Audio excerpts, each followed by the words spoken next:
하나님의 말씀은 창세기 27장 38절로부터 46절, 제가 한 절 읽고 여러분 한 절 읽으시고 교독하도록 하겠습니다. 에서가 아버지에게 이르되 내 아버지여, 아버지가 빌 복이 이 하나뿐이리이까 내 아버지여 내게 축복하소서, 내게도 그리하소서 하고 소리를 높여 우니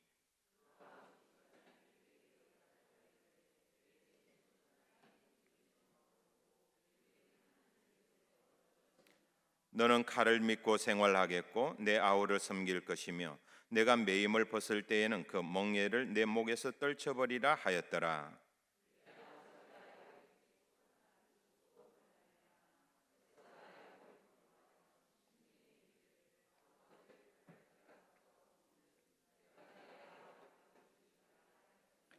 맏아들 에서의 이 말이 리브가에게 들림에 이에 사람을 보내어 작은 아들 야곱을 불러 그에게 이르되 내 형 에서가 너를 죽여 그 한을 풀려 하니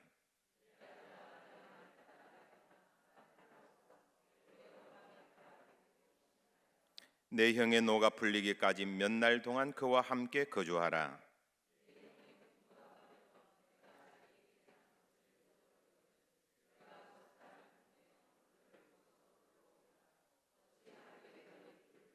다 함께 리브가가 이삭에게 이르되 내가 햇사람 딸들로 말미암아 내 삶이 싫어졌거늘 야곱이 만일 이 땅의 딸들 곧 그들과 같은 햇사람의 딸들 중에서 아내를 맞이하면 내 삶이 내게 무슨 재미가 있으리까. 아멘. 기도하겠습니다.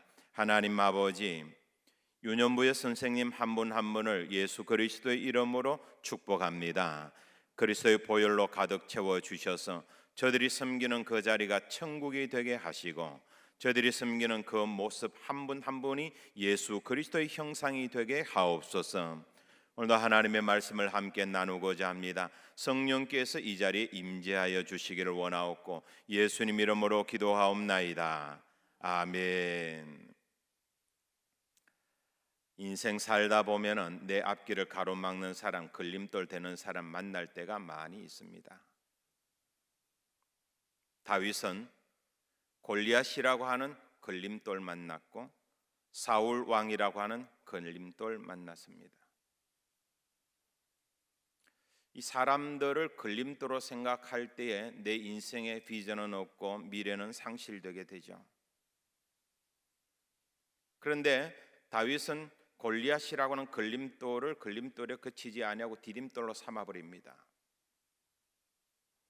만약에 우리의 인생이 걸림돌 앞에서 머물게 되어진다면 비극으로 끝나겠지만은 걸림돌을 극복해내고 이겨낸다면은 디딤돌로 삼는다면은 하나님께서 원하시는 아름다운 삶의 지경에 우리는 도달할 수가 있고 이룰 수가 있는 겁니다. 신앙의 위대한 인물들, 우리의 선배들을 가만히 보면은 저마다 앞길에 걸림돌 없는 사람이 없었어요.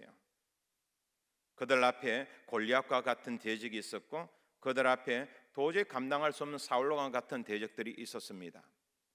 하지만 그들은 걸림돌을 극복해내었고 이것을 걸림돌이 아니라 오히려 디딤돌로 여겼기 때문에 인생의 아름다운 승리를 맛보고 위대한 신앙의 선배들로 자리 잡게 된 겁니다. 걸림돌이 아니라 디딤돌입니다. 이런 믿음으로 나아간다면 우리 앞에 그치는 길이 없습니다. 모든 사람 속에서 하나님의 은사, 하나님의 선물, 하나님의 계획을 바라보게 될 겁니다. 저는 이런 믿음이 저와 여러분에게 있기를 바랍니다. 우리 옆에 분들 보시면서 한번 정답게 인사를 해보실까요? 걸림돌이 아니라 디딤돌이다. 걸림돌이 아니라 디딤돌입니다. 부부간에는 인사하시면서 당신은 걸림돌이 아니야, 거꾸로 이야기하면 안 됩니다. 당신은 디딤돌이 아니라 내 인생이 거침돌이야 이러면 안 됩니다. 걸림돌이 아닙니다. 디딤돌입니다. 38절 한번 보시면은 이 에서가 아버지에게 간절히 이야기합니다. 아버지, 내게 축복하소서. 자녀가 부모에게 떡을 달라 하면 뱀을 줄 사람이 어디 있습니까? 자녀는 복 받기를 원하는 거예요. 에서는 아버지의 복을 받기를 원하는 거예요.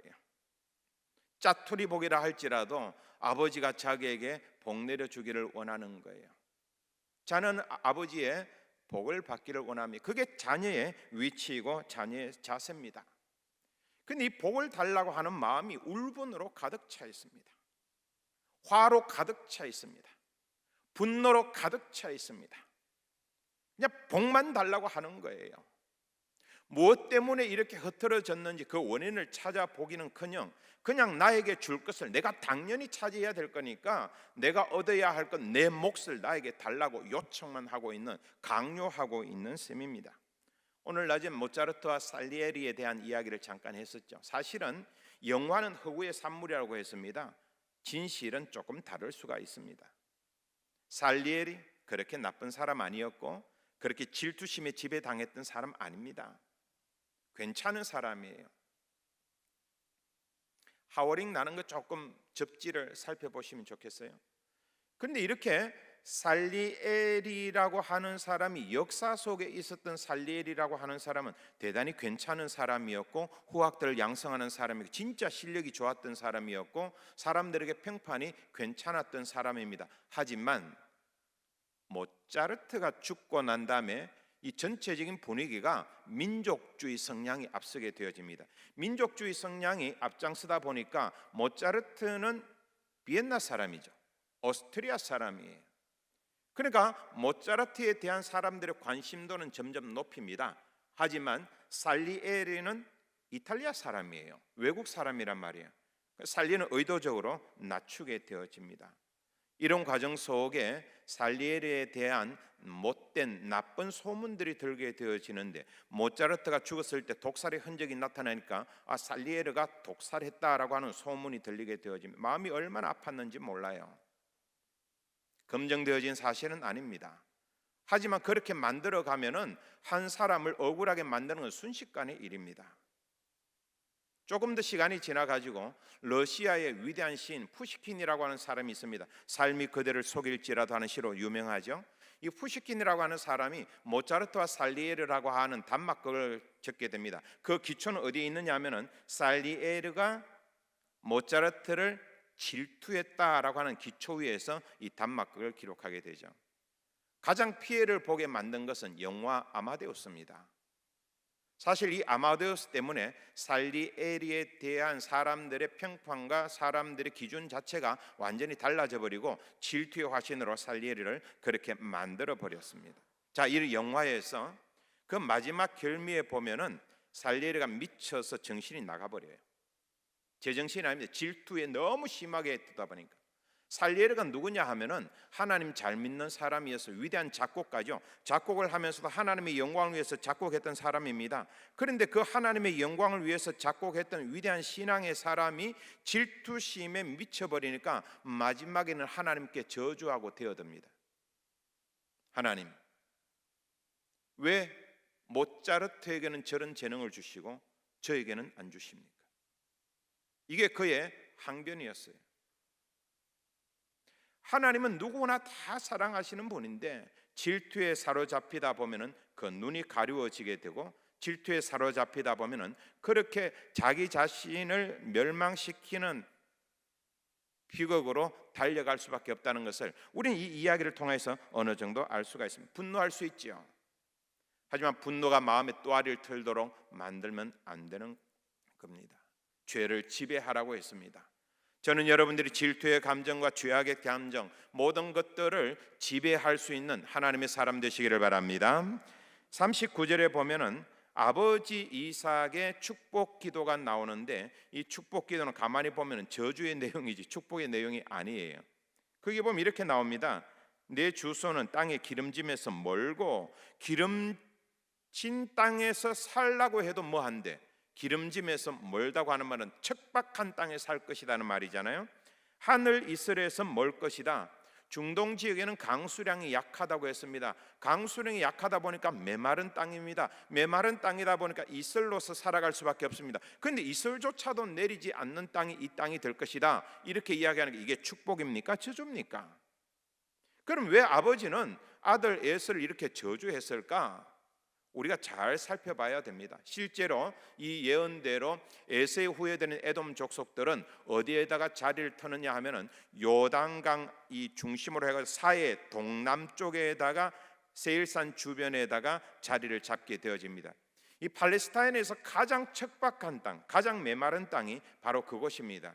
여기에서 요새를 짓고 난 다음에 이 사람들이 살아가는 모습, 이것은 여기에 나타나 있는 39절에 그대로 이루어진 문제다는 거죠. 그렇다면 왜 이런 문제가 나타났을까? 장자권의 문제인가? 팥죽의 문제인가? 단순히 그 문제만은 아닙니다. 빙산의 일각이죠. 여기 이제 중요한 시사할 수 있는 말이 나옵니다만은 팥죽과 장자권은 에서의 모습을 보여주는 하나의 예시에 불과합니다. 실질적으로는 그가 영적으로 무지했고 영적으로 둔감했다라고 하는 하이라이팅, 강조한 거예요. 얼마나 에서가 영적으로 무지하고 영적으로 둔감했으면은 장자권을 무시하는 에서를 봐라. 팥죽 때문에 장자권을 팔아먹는 에서를 봐라. 그건 한 예다, 샘플이다. 다른 숨겨져 있는 빙산의 10분의 9는 전체다는 그가 너무 영적으로 무지한 사람이다 하는 것을 우리는 은연중에 이야기하고 있는 겁니다. 쉽게 말해서 신약 성경에 들어가면은 에서는 육의 사람이라는 것이 확연하게 들어갑니다. 육의 사람은 뭡니까? 하나님의 은혜를 무시하는 사람입니다.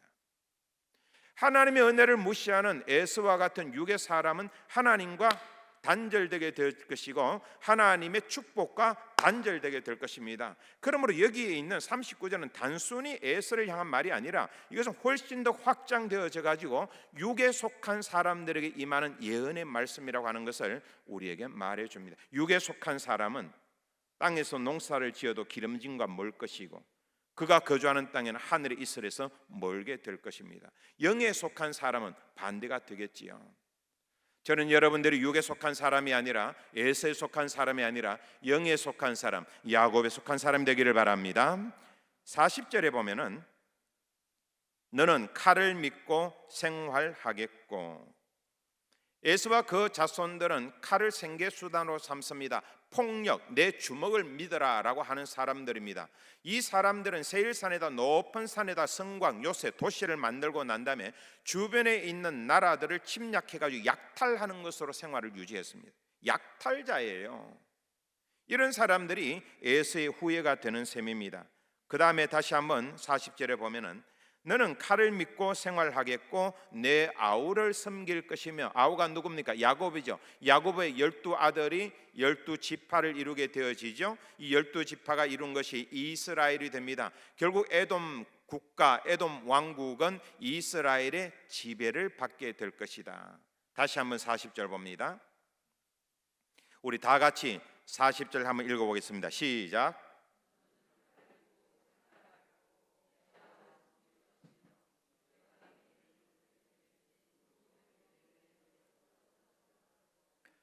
조금 이해하기 힘든 부분이, 내가 매임을 벗을 때에는 너가 속박의 올무에서 벗어나려고 몸부림치면은 내 목에서 그 멍에를 떨쳐버리라. 잠깐 노임을 받을 때가 있을 것이다. 자, 이스라엘의 지배를 받는 에돔 국가입니다. 하지만 실질적으로 해방을 위해서 그들이 몸부림칠 때가, 저항운동을 했을 때가 있습니다. 솔로몬 말기에 저항운동을 해서 잠시 자유를 얻습니다. 유다왕 여호람 때의 저항운동을 해서 잠시 자유를 얻기도 합니다. 혹은 아하스 왕 때 일시적인 독립을 이룬 적도 있습니다. 멍에를 잠깐 푼 적도 있죠. 하지만 신구약 중간 시기에 요한 힐카누스 시대 때에 완전히 에돔은 이스라엘 합병이 됩니다. 민족성이 완전히 사라지게 되어지고 모든 사람들이 할례를 받게 됩니다. 나라가 없어져 버립니다. 에돔이 상실되어져 버립니다. 그래서 혹자는 이제 요 멍에를 떨쳐버리려고 노력하면 언젠가는 멍에를 떨친 날이 있을 것이다 하는 것을 예수님 시대까지 소급해가지고 적용하기를, 예수님 시대 때에 이스라엘을 지배했던 사람 가운데 왕권을 가지고 있었던 헤롯 왕가 있는데, 이 헤롯 왕이 어디 출신이냐 하면 이두메 출신입니다. 이두메가 어디냐 하면 에돔 출신입니다. 그러니까 이 에돔 출신인 이두메 사람 헤롯이 잠깐 멍에를 매는 일들도 연관이 있지 않을까, 그렇게까지 이야기를 합니다. 칼을 믿는 사람, 하나님을 믿지 않는다 그 말이죠. 내 주먹을 믿는 사람이라는 말입니다. 다툼이 아니라 평화를 사랑하는 사람이 되어야 되는데 오히려 평화가 아니라 다툼을 더 좋아하는 사람, 남을 해침으로써 살육함으로 내 생계를 이어가는 사람, 에서의 후예들은 그런 사람이 될 것이고 육어에 속한 사람들은 그런 사람이 될 겁니다. 우리는 영에 속한 사람입니다. 41절 한번 보시면은 이 야곱을 미워하는 마음이 그 속에 에서에게 있습니다. 그러니까 이 미워하는 마음이 나중에 보면은 야곱을 죽이리라 하는 다짐으로 나타나게 됩니다. 남을 미워하는 자는 결국 그 미워함이 행동으로 나타나게 되지요. 예수님께서 말씀하셨지 않습니까? 여인에 대하여 음욕의 마음을 품는 자는 이미 간음하였느니라. 형제에 대해서 나가라고 욕하는 자는 너는 지옥에 빠질 일이다. 마음에 품은 것이 행동으로 나타날 가능성, 개연성에 대해 가지고 오늘 여기에도 이야기합니다. 마음에 미움을 품고 있으니까 행동으로 나타나잖아요. 동생을 죽여버리겠다고 이야기하잖아요. 그러니까 이 마음을 이 야고보서에 보면은 너희가 분노할 수는 있는데 분노의 마음을 품지 말라. 혹 분노의 마음이 이 속에 있다 할지라도 해지기 전에는 분노의 마음을 해결해라 라고 이야기합니다. 왜? 마음이 언젠가는 행동으로 나타날 가능성이기 때문에 그렇습니다. 에서는 야곱에 대한 정오의 마음을 품습니다. 이 정오가 점점 사라지기는커녕 점점 더 시간이 갈수록 행동으로 나타나고 결국은 동생을 죽이고자 하는 구체적인 행위까지도 나타나게 됩니다. 가족은 그러면 안 되잖아요. 저는 여러분이 마음으로라도 부모님 미워하지 않기를 바랍니다. 자녀에 대해서 섭섭해하지 않기를 바랍니다. 배우자 미워하지 않기를 바랍니다. 미워하는 마음은 행동으로 나타나게 되어 있습니다. 오히려 사랑했으면 좋겠어요. 부모님 사랑하고 자녀를 사랑하고 배우자를 사랑하면 사랑의 마음은 행동으로 나타나게 됩니다. 가족은 그런 거예요. 함께 기도하는 거 아닙니까? 그런데 이삭은 함께 기도하지 않았어요. 리브가 함께 기도하지 않았어요. 야곱 함께 기도하지 않았습니다. 함께 기도함으로써 진리의 영 안에서 문제를 해결해 나가야 하는데 함께 기도하지 아니하고 함께 대화하지 아니하니까 문제가 해결되기는커녕 엉뚱한 곳으로 나아가더라 하는 겁니다. 저마다의 방법으로 나아갑니다. 하나님의 뜻을 이루려고 불법을 저지르려고 하나님의 뜻에 불순종하는 방법으로 저마다 각계 전투합니다. 가족은 하나가 되어야 되는 거예요.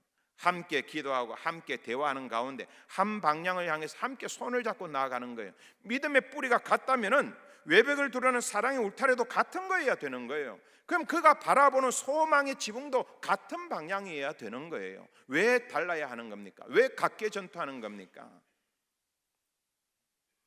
어려운 일이 생겼을 때에 아버지가 어머니가 아이들과 함께 손을 잡고 기도한다면은,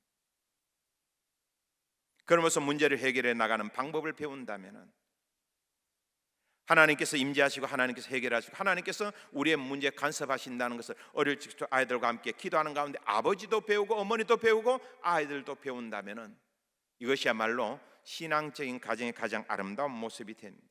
이런 아름다운 가정, 복된 가정이 저와 여러분의 가정 되기를 주님의 이름으로 간절히 소원합니다. 42절 한번 봅니다.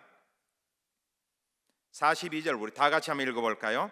맏아들 에서의 이 말이 리브가에게 들림에. 아멘. 41절에 보면은 에서가 동생 야곱을 죽여버리겠다는 것은 심중에 한 말이에요. 그런데 어떻게 심중에 한 말을 리브가는 귀로 들었을까요? 심중에 있는 말이 밖으로 나옵니다. 시간이 조금 지나다 보면은 나도 모르는 사이 내가 죽여버리겠다고, 내가 죽여버리겠다고, 야곱을 죽여버리겠다고 말이 나오게 되어져 있는 셈이에요. 이 베두인들이 살고 있는 천막은 우리가 살고 있는 이 아파트와는 조금 다릅니다. 아파트도요 요즘 문제가 천간 문제잖아요. 그 우리 아랫집에 분은 조금 예민하셔가지고 얼마나 예민하신지 누워 있으면은 위층에서 화장실 변기에 물 똑똑 떨어지는 소리도 들린답니다. 그래서 저희들이 막 요렇게 다녀요. 얼마나 조심해서 다니는지 몰라요. 그냥 혹시나 뭐 그분들 불편할까봐. 어떤 집에 얼마 전에 이제 신방을 가니까 그 집은 아예 매트리스를 다 깔아놨더라고요. 완전히 매트리스를 다 깔아놨어. 왜 이러냐니까 청강 소음 때문에. 그래서 저도 이제 매트리스를 깔까 싶으면 한 이만큼 두께로 아래층에 전혀 문제가 안 생기도록. 천막이 뭡니까? 전혀 방음이 안 됩니다.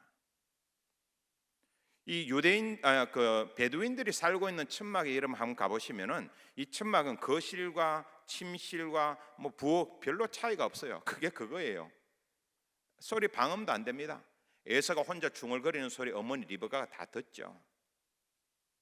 동생을 죽여버리겠다고 하는 그 소리를 듣게 되어지니까 이게 너무 마음이 아픈 거예요. 하지만 그 악한 계획은 이루어지지 않습니다.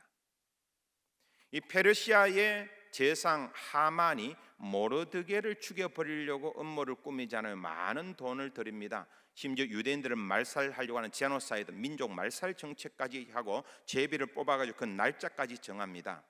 하지만 그 뜻대로 되어지지 않지요. 하나님께서는 악한 사람들의 계획이 이루어지지 않도록 간섭한다는 것을 우리가 분명히 믿어야 합니다. 악한 계획은 이루어지지 않습니다. 자, 이때부터 야곱은 도망자의 삶을 살기 시작합니다. 브엘세바에서 바다나람까지는 한 460km가 되어지는데 이제 28장에 들어가면 460km를 도망가는 도망자의 삶을 여기서 살게 되는 모습이 나타나게 될 겁니다. 이건 누구 때문이에요? 나그네 생활이 누구 때문이에요? 자기가 뿌린 죄악의 대가예요. 어머니 리브가가 뿌린 죄악의 대가예요. 우리는 반드시 대가의 삶을 산다고 하는 것을 긴장하면서 살펴봐야 합니다. 혹시 내가 잘못 뿌린 죄악의 대가 때문에 우리 아들이 유랑하는 인생, 도망치는 인생이 되지 않을까 조심해야 합니다. 도망자라고 하는 영화가 있어요. 우리나라는 또 뭐 추노라고 하는 게 있는데, 이 추노나 도망자라고 하는 영화를 보면은 도망자는 도망갈 곳이 없습니다. 아무리 도망가도 긴장 속에 삽니다. 언제 추노가 다가올지 모릅니다. 불안감에 삽니다. 도망자의 인생은 그런 거예요. 지치고 피곤한 인생이에요.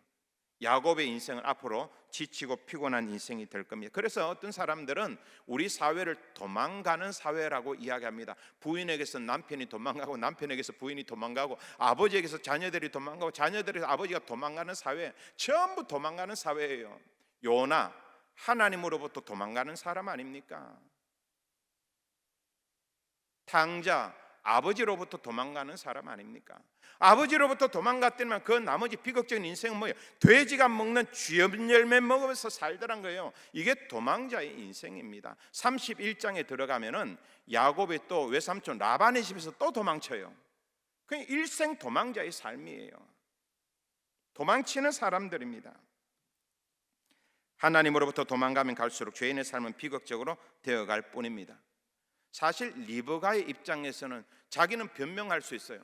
아니, 하나님의 뜻을 이루기 위해 가지고 내가 거짓말 잠깐 했는데, 사기 잠깐 쳤는데, 하나님 이렇게까지 이게 잘못된 행동입니까? 잘못된 행동이에요. 그러면 안 됐어요.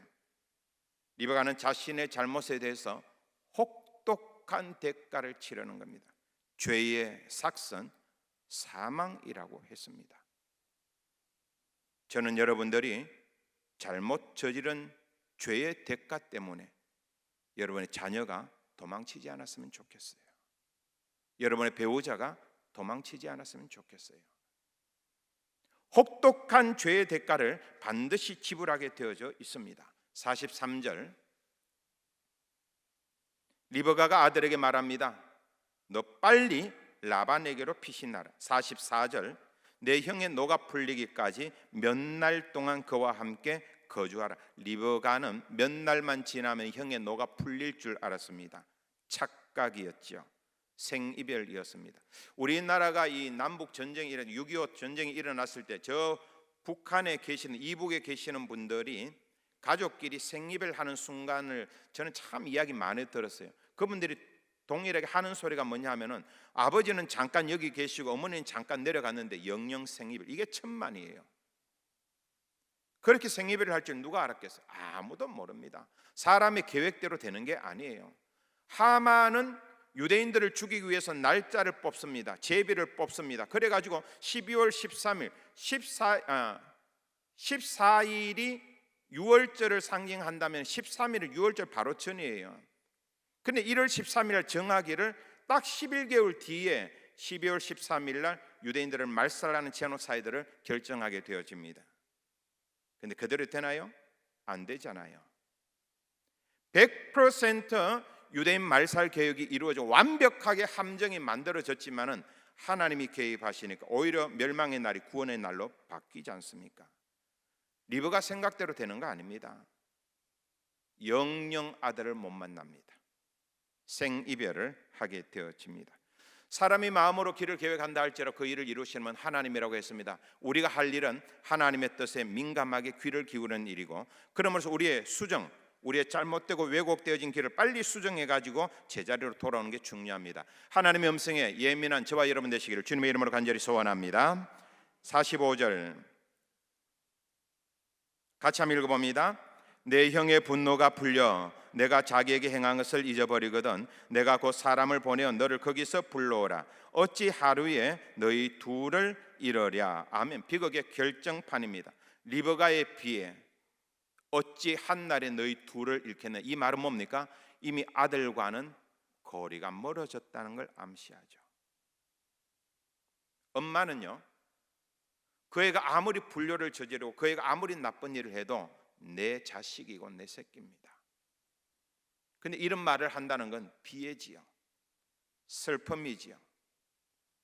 모자 간의 관계가 완전히 끊어져 버린 거예요. 이런 마음이 있다 보니까 46절에 들어가다 보면은 리브가가 하는 말이 내 삶이 싫어졌다라고 이야기합니다. 내 삶에 재미가 하나도 없다라고 이야기합니다. 왜? 사랑하는 아들은 멀리 떠나버리고 생이별 되어지고 지금 있는 아들조차도 관계가 멀어져 버렸기 때문에 이거는 살 재미가 없는 거예요. 부모님이 왜 사는 겁니까? 손주 재롱 보는 거잖아요. 재미가. 살 재미가 어디에 있습니까? 아들, 딸 바라보는 재미잖아요. 그런데 아들, 딸 보지 못하고 손주, 손녀 재롱을 보지 못한다면 살 낙이 없는 거죠. 살 재미가 없는 거죠. 46절에 그렇습니다. 46절에 보시면은 리브가가 이삭에게 이르되 내가 햇사람의 딸들로 말미암아 내 삶이 싫어졌거늘 야곱이 만일 이 땅의 딸들과 그들과 같은 햇사람의 딸들 중에서 아내를 맞이하면 내 삶이 내게 무슨 재미가 있으리까. 그런데 이거 왜 갑자기 결혼 이야기 나오는 겁니까? 속마음은 아니죠. 속마음을 이야기하는 게 아니에요. 여자분들은 속마음 이야기하지 않습니다. 마음이 불편하니까 엉뚱한 이야기 하는 거예요. 아들의 결혼 문제를 이야기합니다. 다른 이유를 둘러댑니다. 우리에게도 이중성이 있습니다. 말은 참 그럴듯하게 이야기하고 말하는 것 같지만 실제 속마음은 아닐 경우가 많이 있습니다. 그걸 잘 파악해야 돼요. 이 사람이 왜 이런 말을 하는지를 잘 파악해야 돼요. 지금 가정이 어떤 가정입니까? 가정이 부서졌어요. 형제간의 우애가 완전히 파탄이 났습니다. 엄마와 아들과의 관계도 이상하게 되어졌습니다. 아들은 하나는 멀리 집을 떠나서 도망치는 삶이 되었습니다. 아버지의 마음이 아프고 어머니의 마음이 아픕니다. 그런데 여러분, 이게 믿음의 조상 이삭의 가정이에요. 이게 믿음의 현실이에요. 우리 믿음의 현실이 대단할 것 같죠? 천만에요. 안에 뒤집어 보면은 이삭의 가정과 똑같습니다. 다를 바가 하나도 없어요. 저마다 상처투성이고 부모와 자녀 간에, 배우자 간에, 형제 간에, 자매 간에 갈기갈기 찢겨졌는데도 우린 믿음의 가정이라고 이야기하고 심지어 이걸 믿음의 조상의 가정이라고 이야기하는 거예요. 믿음의 조상의 가정이 이렇게 카푸드 되어지고 브로큰 되어지고 부서진 가정 같으면 우리의 가정은 오죽하겠어요. 이게 현실입니다. 그런 생각을 해봅니다. 만약에 이삭이 자기 고집 피우지 않고 하나님의 뜻에 순종했다면 어떻게 되었을까? 리브가가 너무 하나님의 뜻을 이룬다는 목적은 좋았지만 왜곡된 방법, 잘못된 방법, 거짓, 속임수 쓰지 아니하고 그냥 그대로 받아들였다면 어떻게 되었을까? 야곱이 어머니의 속임수에 편승하지 아니하고 어머니! 이건 잘못된 겁니다. 저는 바른 길을 가겠습니다. 라고 이야기했으면 얼마나 좋을까?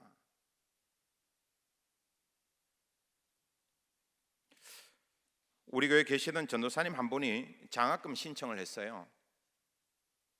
우리 교회에서 이제 300만 원 장학금을 줍니다. 근데 그분이 이제 여러 가지 생활하고 학비를 조달하기 위해 가지고는 또 학교에서 하는 장학금을 받고 싶은, 장학단체에서 장학금을 받고 싶은 마음이 있어요. 근데 장학금 받는 그 정서에 보면은, 신청서에 보면은 혹시 다른 데서 장학금 받고 있습니까 하는 확인하는 난이 있습니다. 지금까지 많은 사람들의 이 추천서를 보내줄 때 본인들의 의견이 구하는 게 있어요. 목사님, 제가 이거 교회에서 돈 받는다고 하면은 학교에서는 못 받습니다. 그러니까 그건 좀 아닌 걸로 해주세요. 뭐 저희들도 그분을 위해 가지고 형편을 아니까 또 그렇게 해줬어요. 근데 이분은 뭐라고 이야기하시느냐면은, 목사님, 안 되면 안 되는 대로 괜찮습니다. 정직하게 했으면 좋겠습니다. 제가 감동받았어요. 이게 바른 길인데, 아주 심플한 건데, 이게 믿음의 사람이 가야 하는 길인데 우리는 어느덧 익숙해져 버린 거예요. 아닌 건 아닌 거예요. 어머니, 이건 아닌 것 같아요. 바른 길을 가야 됩니다 라고 이야기했으면 어땠을까? 그래서 성경의 이야기는, 신앙의 이야기는 항상 퀘스천 마크로 끝납니다. 성경은 이래, 믿음의 가정은 이래, 이삭의 가정은 이래, 믿음의 현실은 이래. 그런데 만약 너가 이삭 같으면 어떡할래? 너가 리브가 같으면 어떡할래? 너가 야곱 같으면 어떡할래? 너도 한번 선택해봐. 이게 성경이 우리에게 주는 이야기입니다. 저는 저와 여러분이 선택할 때에 후회가 없는 선택하기를 바랍니다. 그래서 끊임없이 하나님으로 도망친 요나의 삶을 선택하지 아니하고 하나님의 말씀, 그리고 가족의 행복, 가정의 평안, 그리고 서로 사랑하는 방향으로 우리의 믿음의 길을 선택할 수 있기를 주님의 이름으로 간절히 소원합니다.